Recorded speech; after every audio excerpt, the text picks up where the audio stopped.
Right, good morning everyone.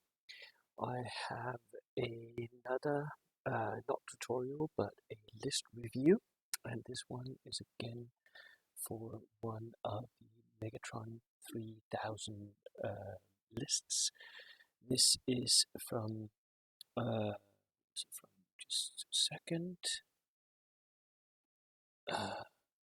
Euan Duncan, who has stepped up and sent in a list. They had one one spot open, and he stepped up and said he was going to go. And Euan is a newer player, as I understand it.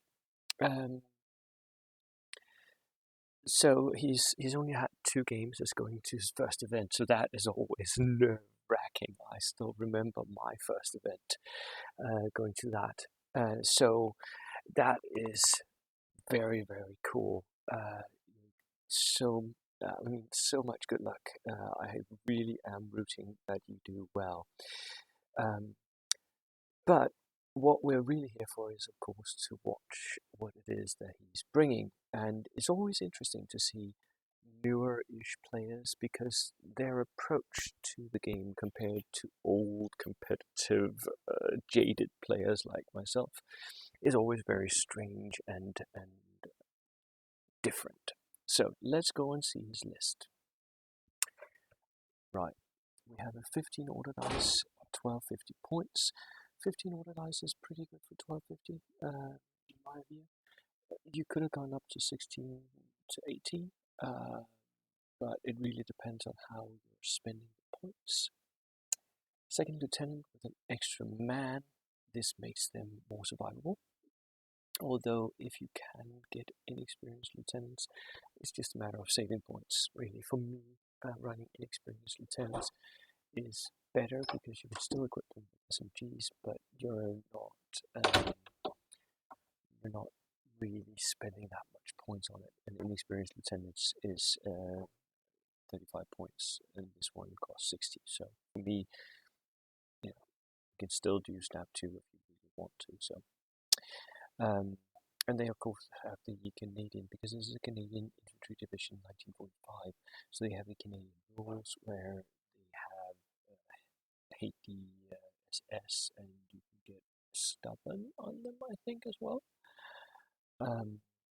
Then we have Canadian regulars, 8-man units with submachine guns.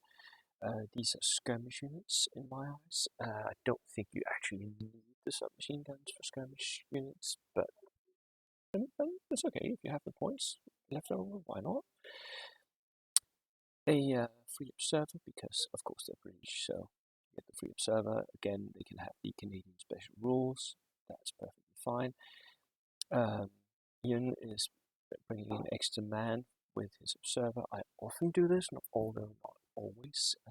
So you can do both if you want to. Canadian Tank Hunter team. This one I am not especially a fan of. They have submachine guns, which is good, and they have anti-tank grenades, and you can only have 1 of them in your army list. Now, 5 men with submachine guns, they're never going to use those anti-tank grenades.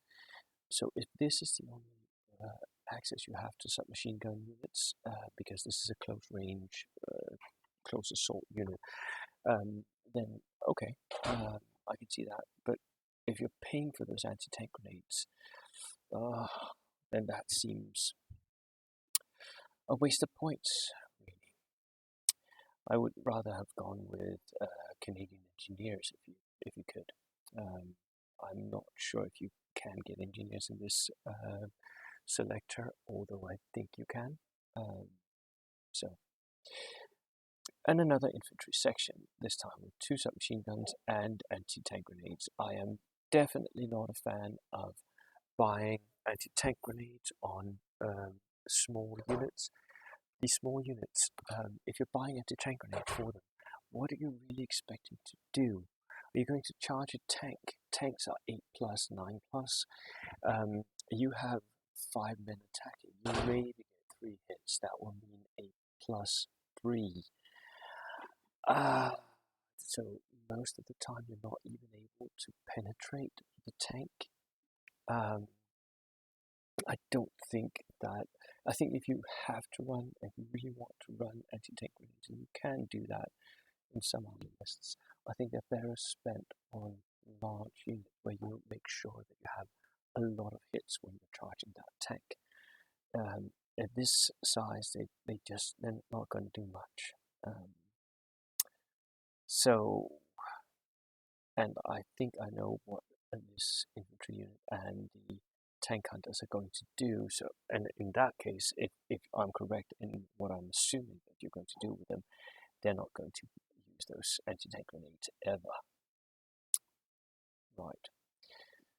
They of course have the Canadian Special Rule, Hate the SS. They have the Stubborn Special Rule, 14 of them. I'm guessing that that is the two large infantry sections, although 14, that doesn't make any sense because you have 16 men here.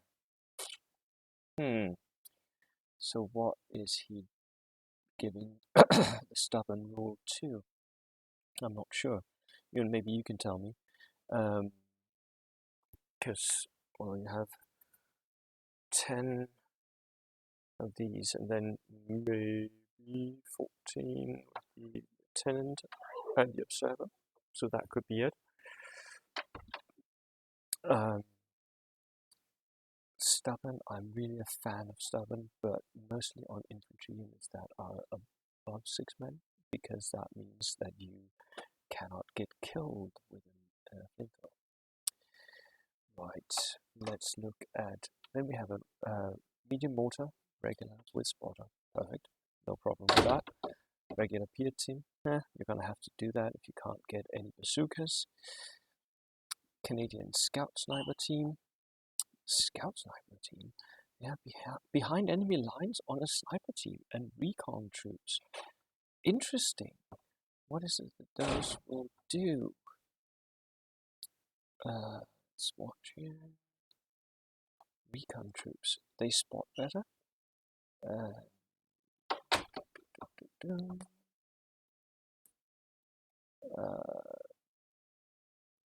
find the behind enemy lines. It's something about outflanking, I think, but you're never going to outflank that sniper. So those special rules are not going to be super helpful most of the time.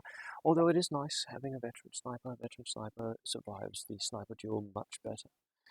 The sniper duel is when you have two snipers sitting, shooting at each other and trying to kill the other before they die themselves.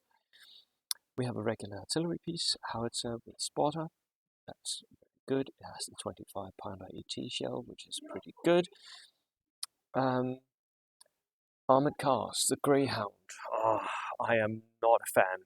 I think that the Greyhound is not a good armored car, especially because it's open-topped and only has a coaxial MMG at 110 points. That's a lot of points that you're paying for something. Yes, it has a lot of armor, but everything will pin it. Not a fan of that. The Sherman 1 with a 75mm is pretty okay.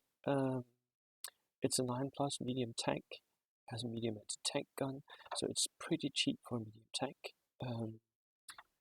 Looking through the list of what you can take for this selector, I think you are pretty limited. Let's go and watch here. So you have the Shermans, you have the 75.5 Shermans. Ooh, you can get the Sherman BB. Look at this one for a second. So that is a howitzer Sherman. It is pretty expensive, but that howitzer is pretty good as well. What else do we have? You can get Canadian Stuarts, but they are the late war Stuarts. They're not that interesting. It's not a great selection of. You can get a Stackhound AA, which is pretty nifty. The tank selection for this Canadian selector is not great. Could be better. Right. But one thing it does have is it has 2 tank slots. The second slot has to be the Wasp. I think there are two selections, and the Wasp is one of them. The other is something else. I can't remember. What was it? It's not very good. The Ram Badger. The Ram Badger. No, not worth the points. Now, the Wasp is a weird thing. It has a forward-facing pintle-mounted MG. Okay. It has 8+ armor, so it's pretty armored, but it's open-topped. It has turn on the spot like a universal carrier, which I think it's based on. It has a forward-facing flamethrower, small vehicle. So it's D6 shots only. And it has a forward-facing light mortar. So now the weird thing here is a flamethrower vehicle, you want that to push up against the enemy, right? You want it to get within 12 inches and you want to flame stuff to death. But an open-topped vehicle, you do not want to get close to the enemy, because if you're within 12, you get charged and you instantly die with any damage. So for me, this is a contradiction in terms. It doesn't know what it wants to be. I don't think it does. You can have it sitting back and firing the pintle-mounted MMG, but then you're not firing the light mortar, because you can only fire one of them because it has that extra crew special rule. You can fire the MMG or the light mortar, but not both. So for me, at 160 points, that is way too expensive for something that doesn't really know what it wants to do. It might be really fun to play though. It's a fun unit because you can do everything with it. But I think it's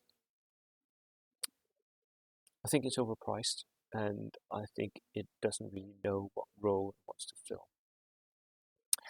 And then here comes the Bren carriers. I thought that was going to be it. Double LMG Bren carriers for the two small units, which makes it even more clear to me that you're not going to need your anti-tank grenades, because most of the time you're going to be sitting in those Bren carriers, keeping them alive, moving a bit, and then shooting the two LMGs, and then you're going to pounce late game on objectives. You're not going to need those anti-tank grenades. I'm sorry. If you're going to charge vehicles, charge open-topped or soft-skin vehicles, because those you can and will kill. But charging a tank is just not going to happen anyway. So yeah, lots of good stuff here, but also lots of stuff that I would change. Being the old school competitive player that I am, there's lots of stuff that I would do differently. All that said, I think you can do well with this list. It does have some elements that work. I think you're going to have to tell me afterwards how you felt about the Wasp, especially. The remaining of my comments are mostly about points optimization and not so much about the units themselves, because having SMG units and Bren carriers, that is an awesome thing, right? So I hope you take my criticisms of your lists in the spirit that it was intended to. I don't intend to slag on your list. I really like it in many respects. It is a pseudo tank list, which that's always good. But I think it could do with a little bit more optimization. I think actually that your Wasp, if you had exchanged that for two more Bren carriers and put your lieutenant in that, and maybe found another unit, something small, to put inside the two Bren carriers, I think that would even be better, I think. So yeah, not a fan of the Wasp, I guess you can tell. Right, that was my comments, Euan, and good luck next weekend. Cheers.